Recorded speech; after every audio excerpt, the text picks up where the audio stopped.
Howdy ho YouTube, Major Cord here, and today I'm going to review a knife that I've honestly never really used. And that goes against my entire reviewing philosophy, but I'm going to make an exception for this blade because I will probably never use this knife.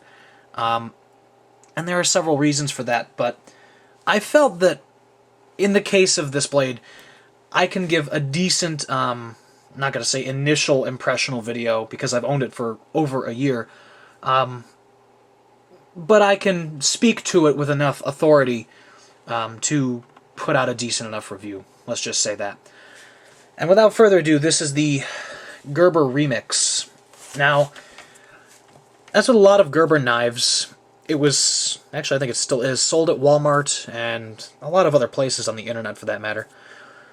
And I'm going to say right now that I actually don't mind this blade. It's, you know, of the Gerber knives that I own, and admittedly there aren't many, I don't mind it.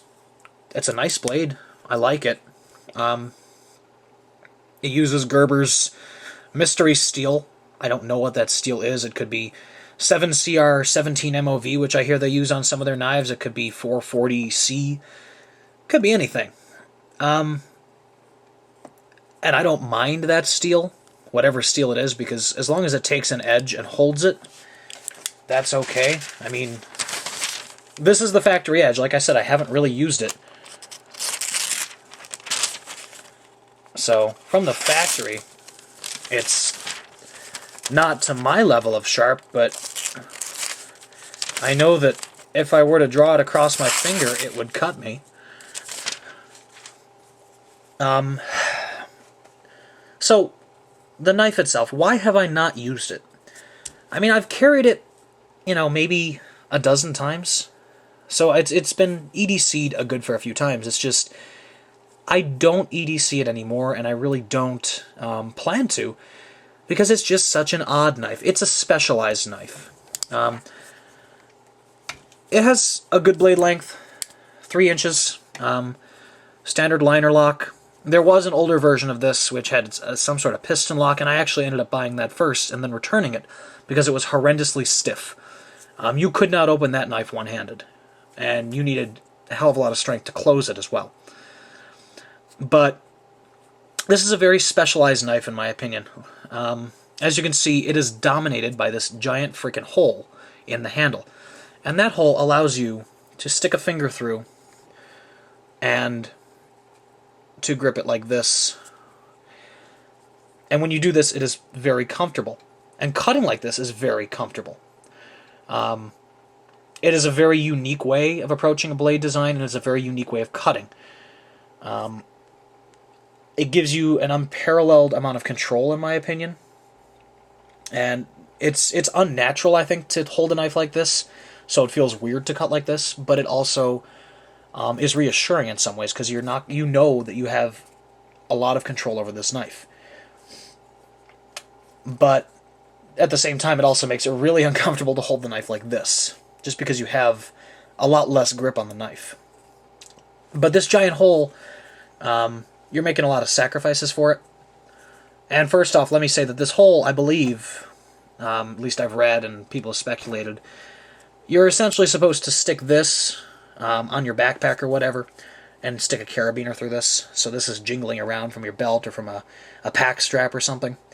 I don't like that idea. If I were to carry it, I would carry it from the pocket clip, which is a nice pocket clip.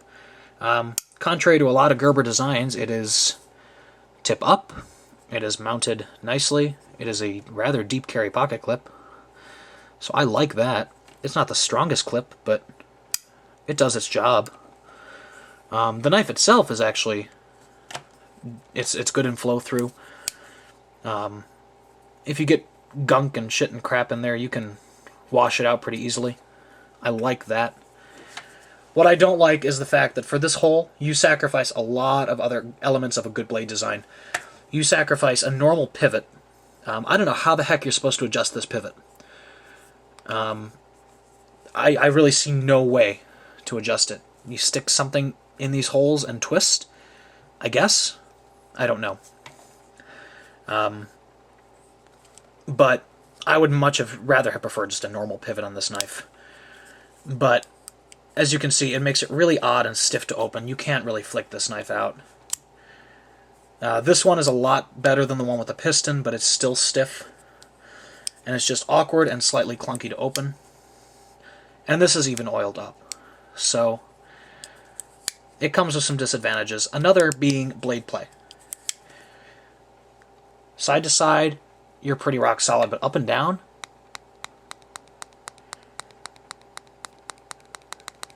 you got a lot. And that can't be adjusted out even if you could adjust the pivot. So, can't say I'm a fan of that. But I like the design of the knife. I just hate that well, almost that it exists. And that's odd to say.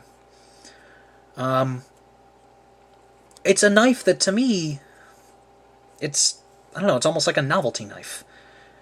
Unless you really have a distinct purpose for this, like if you're a rock climber, mountain climber, and you really need a knife that hangs from your carabiner, just hangs there, then fine, I guess buy this. Honestly, I'd rather just have a better quality knife. I would rather, trust a Spyderco Endura or something, and just stick it in a sheath, because I think that would be just about as quick to access than trying to screw with a carabiner, which is through a pivot like this. I mean, that's got to take just about as long as opening a sheath and pulling out a knife. I don't know. To me, it really doesn't make much of a difference either way, but I would much rather a higher quality knife. So it seems like a very inventive design, a very unique design, but to me there's really not much purpose for it.